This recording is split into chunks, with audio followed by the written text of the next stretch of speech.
These are the Contiki questions that you wanted answers to. My name is Michael, and a couple of months ago I did a 45-day Contiki around Europe. So after 6 weeks on a bus, I think I'm pretty qualified to give you some advice. If you want your Contiki questions answered in the next video, make sure you leave them in the comments. I put a couple of these from my last video as well as over on TikTok. So don't forget to hit the thumbs up and subscribe if you like the video. But without further ado, let's dive into the questions. Question number 1 from YouTube. Would it be okay to leave my backpack on the bus while exploring the cities? Do you think anyone would move it or steal anything? I just don't want to carry it everywhere. So this is a bit of a tricky one. Most of the time you're pretty safe. What I would recommend is leaving your bag in the top compartments above where you see it, just so they're a little bit more hidden, a little bit more private. And then I always brought a little crossbody bag that just had my essentials in it, and maybe like a little folded up canvas tote in there as well in case I wanted to do some shopping. But most of the time you would just leave your bag back at the accommodation unless you were stopping over in a smaller city, like on a travel day, for example. As long as you're using some common sense and not leaving like USB chargers in ports and stuff, sort of avoid like any thieves or anything like that. You should be fine, but there's plenty of room in those upper compartments, but make sure you get your stuff up there first because it does fill up pretty quick. Question number 2, also from YouTube. Are you able to swap rooms with different people at the hostels? How much free time do you get during the day if you do the add-ons? So first of all, if you're having issues with someone and you want to swap rooms for that reason, definitely talk to your trip manager, because usually the rooming lists are already done and ours were done alphabetically. And a few people actually changed rooms on our trips, whether or not it was because someone was snoring too much, or maybe you just weren't getting along with each other. It's totally fine, but usually you wouldn't want to change rooms because you kind of just want to get to know everyone on the trip. So do with that information what you will. As for how much time you get during the day, it depends on the cities that you're in. Because we were on such a longer trip, I think we got more time in all the cities, so we pretty much got like a full day in each city. Whereas I know shorter trips, they might not get as much time. But usually you get dropped in the center of town and then you'd have like 5 to 8 hours to explore the city. And then usually the add-ons would start in the late afternoons. So for me personally, I found that there was enough time in each city, but it could be different on each trip. All right, now a question from TikTok. Are they strict with the size of your luggage on the coach? I'm worried my suitcase will be too big. Now here's the thing. On the website, they tell you that you can only have these certain dimensions of your suitcase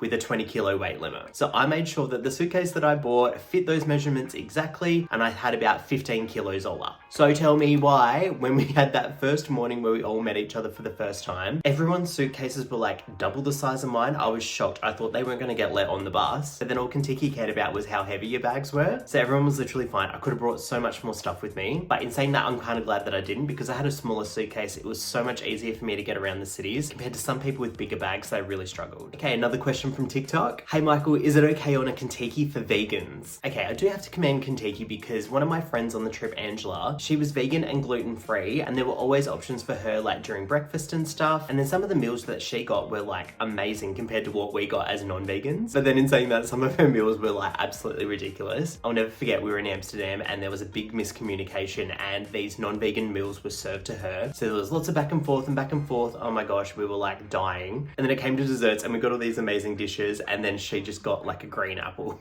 I'll insert a picture here. I don't know if it was because I was a little bit elevated, but it was the most hilarious thing. So I would say just stock up on heaps of snacks if you can, because you just never know when you're going to be in a pinch. In saying that, there are some amazing vegan restaurants in the cities that we went to. So the Contiki-based meals are definitely a bit more restrictive, but for vegan options otherwise, you are so fine. Okay, and last question from TikTok. Does everyone hang out together when you visit each place, or do you find you are doing a lot alone? Now, I kind of touched on this in my last Contiki video, but I actually did a lot of it by myself. I don't know, I just know my traveling style and I know that I like to get things done. So for me, I would look up like top 10 things to do in Barcelona, and then I'd just see where they are on a map. I'd put them in a dot point list and organize it sort of like north, south, east, west, and then I would just go around in a circle and tick it all off within the time frame that we had. I was definitely being super organized, but if I'm going to spend that much money on a trip, I want to make sure that I'm maximizing everything and seeing the things that I want to see. I mean, hey, if you can find someone on the same wavelength who can do everything that you want to do and is happy with that, then go for it. But a lot of the times we were out until late. Some people were hungover. So I just knew that I was on a mission and I needed to see everything that I needed to. And it was great. I put my headphones in and I had just a main character moment. But then if I was feeling a little bit more social, I'd go and have dinner with someone. It was really easy. Don't be afraid to do your own thing. All right, and there were all the questions for this video. If you have any more, please leave them in the comments section. Like I said, I'm a content creator over on TikTok as well, and I've vlogged my entire Contiki trip. So if you want to watch that, I'll leave the link below. Other than that, don't forget to thumbs up the video if it helped and subscribe to the channel for more of my content. Have a great day. Bye.